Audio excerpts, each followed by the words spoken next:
Well, new tonight at 11. These days in these parts, Douglas Jemal is a household name. He is taking on some of the biggest development projects in the entire region. But what's behind his love of Western New York? Our Michael Wooten got the rare opportunity to sit down and have a lengthy conversation with the founder and the president of Douglas Development to talk about his plans and his future here in the Queen City. From Seneca 1 to the old Buffalo Police Headquarters, the Boulevard Mall to the Statler, the Hyatt, Hotel Henry, even the Central Terminal. So many of Buffalo's most iconic buildings are either owned by Douglas Jemal or he'd like them to be. I love to take things and put them back together again and make a big difference. And I had the opportunity to do that in Buffalo.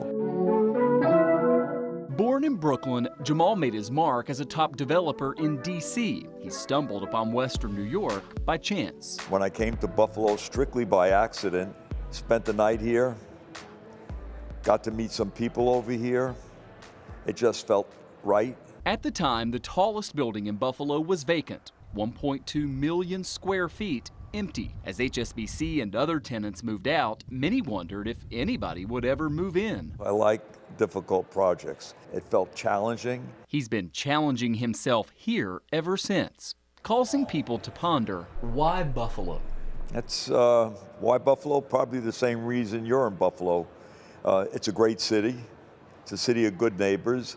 And there's certain things in life that you just get attracted to that just feel right. All my fellow developers, like in DC, ask the same question. What's Doug doing in Buffalo? Oh, he's lost his mind. All you have to do is come to Buffalo, spend a little bit of time in Buffalo, and you'll get it. But you don't strike me as the type of guy who likes to throw his money away. You also see opportunity in Buffalo, it seems. Well, there's a tremendous opportunity in Buffalo. He sees opportunity where others may not. Take the Statler. It's no longer the worthless disgrace it was a decade ago, but the upper floors are still vacant and have been for as long as many can remember. Yet Jemal plans to have them fully renovated with hundreds of apartments within just 2 years' time. It's going to be, 1,000 people living on those upper floors, or maybe more. All his plans are ambitious, and the work isn't cheap. They are difficult projects. They're expensive projects. I've had people ask me, isn't Douglas Jemal going to run out of money? How do you respond to people who ask that? Hey, we're all going to run out of money. I'm going to die broke. There's nothing I'm taking with me. Look, needless to say, you know my MO, I'm a riverboat gambler. I'm a shooter. I'm not a mathematical guy that sits down and looks at spreadsheets and stuff like that. I like something, I go. As long as I didn't rob, cheat, or steal anything, I'm very happy with my life. And he remains bullish on Buffalo, even amid worries about the post-pandemic commercial real estate market. Jemal's prediction: I think it's going to boom. Okay. I think people are dying. Like, I'm enjoying sitting down and talking to you because it's interactive. I think we all need that.